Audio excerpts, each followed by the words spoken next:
Ngayong araw na ito ay nakatuon ang pansin ng buong mundo sa isang makasaysayan na pagdinig sa ginanap sa International Criminal Court sa The Hague, Netherlands. Ito ang korte na kilala sa pagdinig ng mga kaso laban sa mga pinuno ng bansa na inaakusahan ng mabibigat na krimen, kabilang na ang crimes against humanity. At sa pagdinig na ito, isa sa pinaka-inaabangang bahagi ay yung pagsasalita ng abogado ng depensa ni dating Pangulong Rodrigo Duterte na si Nicolas Kaufman. Sa kanyang halos 19 na minutong pagsasalita o isang oras, isa-isa niyang ipinaliwanag kung bakit. Ayon nga sa depensa, hindi dapat paniwalaan daw ng korte sa mga paratang laban sa dating Pangulo at ito ang kabuuan ng kanyang depensa na binabanggit doon. Simula pa lamang ng kanyang pagsasalita, nilinaw agad ni Nicolas ang isang mahalagang punto. Ayon sa kanya, ang korte ay hindi lugar para sa politika. Hindi ito lugar para sa propaganda. Hindi ito lugar para sa mga opinyon, kundi ito ay lugar para lamang sa ebidensya. Sinasabi niya ang mga desisyon ng korte ay dapat ibase lamang sa konkretong ebidensya, hindi haka-haka, hindi chismis, at hindi sa mga political agenda. Ito ay direkta niyang sinabi bilang sagot sa mga pahayag ng kampo ng prosecution. Matapos nito, sinasabi ni Nicolas na hindi totoo ang sinasabi na walang ebidensya ang panig ng depensa. Sa katunayan, habang nagsasalita umano ang kabilang panig, muli nilang isinuri ang mga dokumento at ayon sa kanya, nakakita sila ng hindi bababa sa 35 pulis at forensic report. Ang mga ulat na ito ay sa kanya ay sumusuporta sa 49 na insidente na binabanggit sa kaso. Sa madaling salita, sinasabi ng depensa na may mga opisyal na dokumento na umiiral at hindi raw ito totoo na walang basihan ang kanilang panig. Pagkatapos nito, lumipat si Nicolas sa paglalarawan kay Rodrigo Duterte bilang isang leader. Ayon sa kanya, si Duterte ay isang kakaibang klase ng leader. Isang leader na hindi sumusunod sa tradisyon na paraan sa pagsasalita, isang leader na diretsahan, isang leader na minsan ay gumagamit ng matitinding salita, ngunit ayon sa kanya, ang mga salitang ito ay nagmumula raw sa puso. Hindi raw ito pagkukunwari at ayon para sa kanya, ang pagiging prangka ni Duterte ang isa sa mga dahilan kung bakit siya minahal ng maraming Pilipino. Ngunit hindi ito natatapos ang kanyang pahayag. Sa isang bahagi ng kanyang depensa, direkta niyang binanggit si Ferdinand Marcos Jr. Ayon kay Nicolas, may ilang liham umano na nilagdaan si Marcos kung saan nangako ito na hindi tutulong sa ICC. Ngunit ayon sa depensa, ang pangakong ito ay hindi natupad. At dahil dito, ipinahiwatig ng depensa nang nangyari kay Duterte ay hindi lamang simpleng legal na proseso, kundi maaaring may halong politika. Mas naging mabigat pa ang kanya mga susunod na pahayag. Ayon sa kanya, nakatanggap ng depensa ng ilang dokumento. Ang mga dokumentong ito umano ay transcript ng ilang liham na tawag sa mga telepono.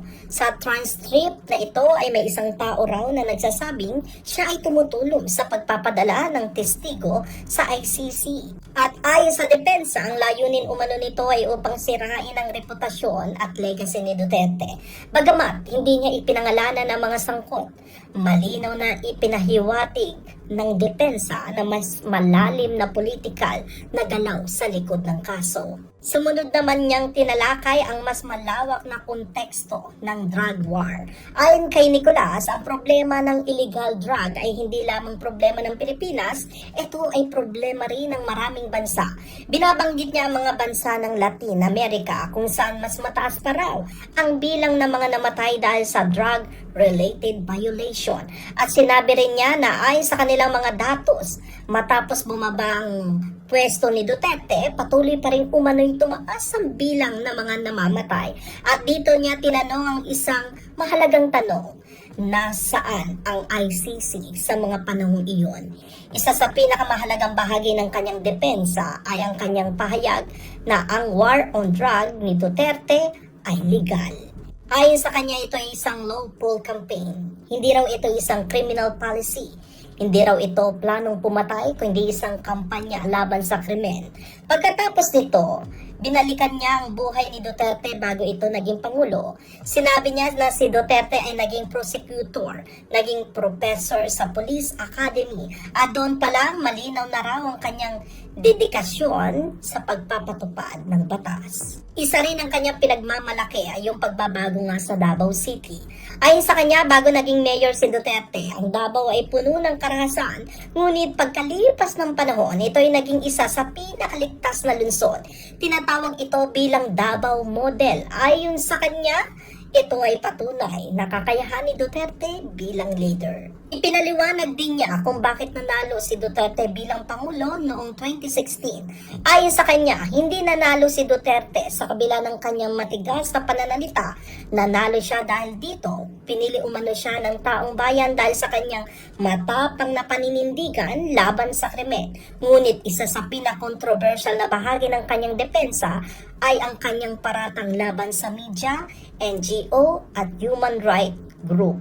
Ayon sa kanya, nagsimula umano ang lahat sa media sa pamamagitan ng mga balita, mga headline, mga larawan at ang mga ulat.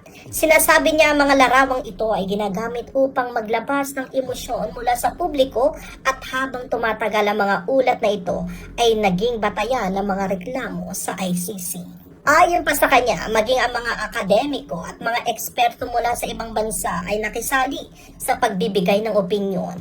At kalaunan ng mga opinyong ito ay naging bahagi ng kaso laban kay Duterte. Ngunit nilinaw niya ang isang mahalagang punto, ang pagdinig na ito ay hindi tungkol sa personalidad ni Duterte.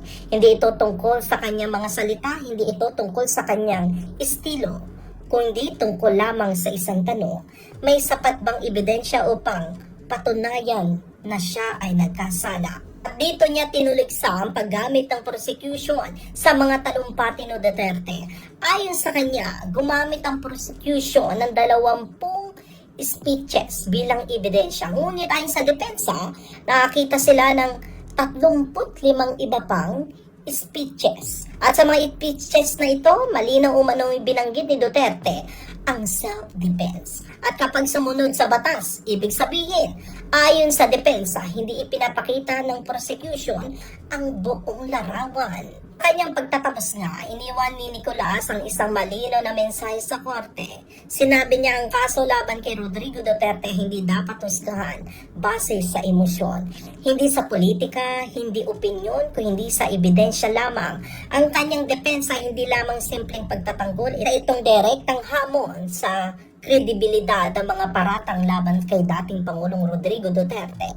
Sa ngayon, ang lahat na ito ay bahagi lamang ng proseso. Ang korte ang magpapasya, ang korte ang magtutukoy kung ano ang katotohanan.